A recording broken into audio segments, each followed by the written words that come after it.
Something interesting happened this morning. Something a bit unusual.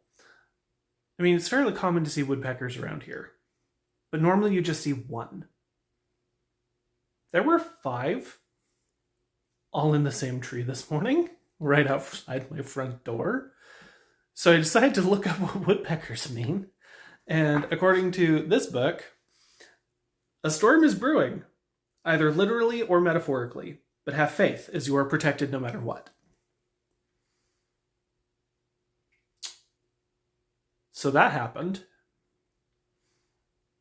I'm kind of doing this thing where I'm trying to pay more attention to the messages that I'm being given. It's reassuring that nature is watching our back and talking to us still, if we're willing to listen. I know not everyone is, but I do my best.